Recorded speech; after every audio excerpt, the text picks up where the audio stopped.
Good morning dear student. हम NCERT का lesson number 13 the name of the lesson motion and time के बारे में बच्चों डिस्कस कर रहे थे। Today's topic is speed. Okay, तो आज हम डिस्कस करेंगे स्पीड के बारे में। स्पीड क्या होता है बच्चों? You are familiar with the word of speed. Speed नाम के वर्ड से आप बहुत ज़्यादा फैमिलियर होंगे, जानते होंगे speed. In the example given above, a higher speed seems to indicate that a given distance has been covered in a shorter time or the larger distance cover in a given time.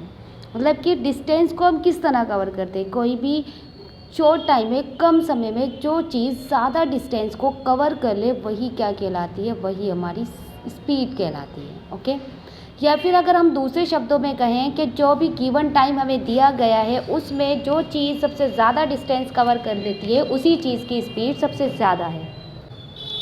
इसी तरह the most convenient way to find out the most convenient which of the two or more object is moving faster is to compare the distance move by them in a unit time.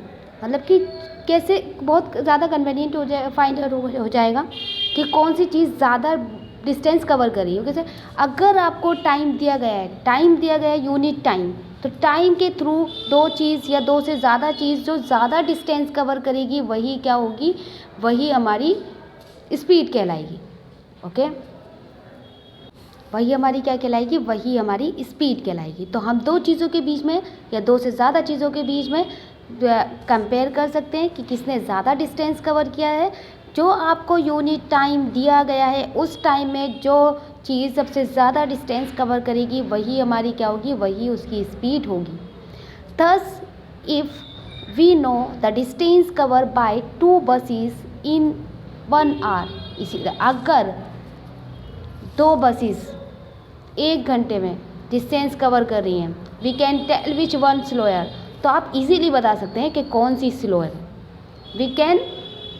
We call the distance cover by the object in a unit time as a speed of object. और यही क्या है? यही इनकी speed होगी।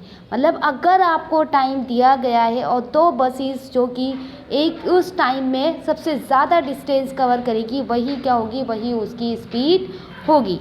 ठीक है, तो अगर स्पीड की डिफ़ाइन आपसे पूछी जाती है तो हम स्पीड की डिफ़ाइन लिख सकते हैं। We call the distance covered by an object in a unit time as the speed of the object. Okay, when we say that a car is moving with a speed of 50 kilometre per hour, कैसे कहते हैं? जब हम कह सकते हैं कि 50 kilometre पर घंटे की रफ्तार से एक कार चल रही है, it implies that it will cover a distance of 50 kilometres in 1 hour. मतलब क्या वो 1 घंटे में 50 किलोमीटर डिस्टेंस कवर कर रही है। बट अगर आप देखेंगे तो कोई भी कार हमारी 50 किलोमीटर की रफ्तार से, मतलब कि एक ही कंस्टेंटली रफ्तार से नहीं चल सकती, क्योंकि जब हम कार स्टार्ट करते हैं तो वो उसकी स्पीड स्लो होती है। बाद में अगर रोड जो है वो हमारा एकदम स्मूथ है तो कार की रफ्तार तेज़ हो जाती है। But in this time you know very well roads कैसी कंडीशन में है। अगर रोड हमारे स्मूथ नहीं है तो वहाँ पर कार की रफ्तार क्या हो जाती है बच्चों? धीमी हो जाती है। तो वही चीज़ आपको यहाँ पर बताई जा रही है। However a car seldom move with a constant speed for 1 hour, in fact the start moving the slowly. तो मतलब ये मुमकिन नहीं है कि एक कार जो है वो कॉन्स्टेंटली एक अपनी स्पीड से चल रही है 50 किलोमीटर पर आवर, जैसे इन्होंने बोला, ये ज़रूरी नहीं है। क्योंकि जब हमारी कार स्टार्ट होती है तो उसकी स्पीड स्लो होती है, पिकअप द स्पीड, और फिर बाद में वो स्पीड पकड़ लेती है। So when we say that the car has a speed of 50 kilometre per hour, जब हम कह सकते हैं कि हमारी कार जो है वो 50 किलोमीटर की रफ्तार से चल। We usually consider only the total distance covered by it in 1 hour we don't bother whether the car has been moving with. तो इसी तरह कि वो 1 घंटे में जितना अपना टोटल डिस्टेंस कवर करती है वो हम समझ सकते हैं, वो हम बता सकते हैं। वी मतलब कि उसने 1 घंटे में इतना डिस्टेंस कवर किया, और उसकी कॉन्स्टेंटली स्पीड जो होती है वो इक्वल नहीं हो सकती, जैसे कि अभी मैंने आपको समझाया। The speed calculate here is actually average speed of a car. तो वो क्या होगी, हम कार की जो बताते हैं एक्चुअल स्पीड बताते हैं। In this book we shall use the term speed of average speed. तो मतलब कि जो हम बताते हैं वो एवरेज स्पीड बताते हैं, तब भी स्पीड का नाम आएगा तो आप समझ जाना है एवरेज स्पीड की बात कर रहे हैं। So for us the speed is the total distance covered divided by the total time। Speed का फॉर्मूला क्या होता है, टोटल डिस्टेंस जितना भी कवर किया गया वो हम ऊपर लिखते हैं और उसे डिवाइड कर देते हैं टोटल टाइम से, तो हमारी क्या आ जाती है, स्पीड निकल कर आ जाती है। तो स्पीड का फॉर्मूला आप सभी को लर्न रहेगा, आई होप ओके। स्पीड का फॉर्मूला लर्न रहेगा आप सबको। स्पीड का फॉर्मूला क्या होता है, speed is equal to total distance, जितना भी डिस्टेंस उसने कवर किया और टोटल टाइम से आप उसे डिवाइड कर देंगे। इसी तरह in which life we seldom find object, ये बच्चों कुछ पोर्शन है, इसे रीड करते हैं क्या है इसके अंदर।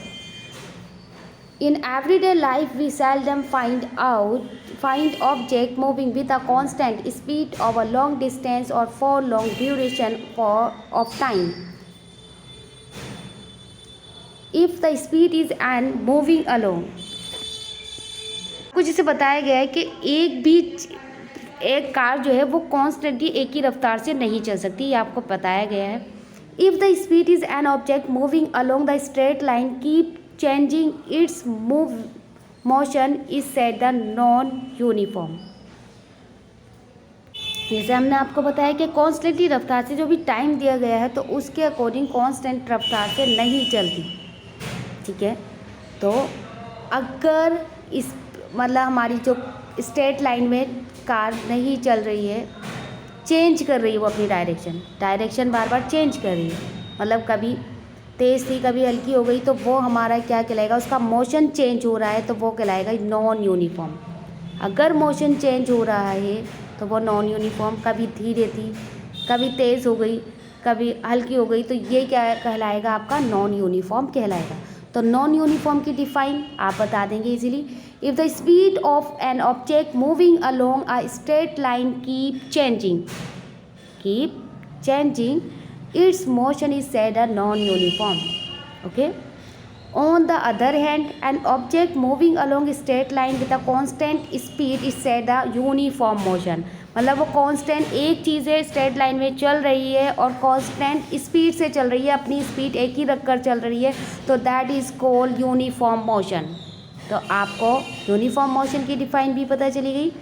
क्या था, an object moving along a straight line with a constant speed is said to be in uniform motion. मतलब एक ही स्पीड से चल रही है, कोई चेंजेस नहीं आ रहा, तो कांस्टेंट स्पीड से चल रही है, वो आपकी यूनिफॉर्म मोशन कहलाएगा, ओके।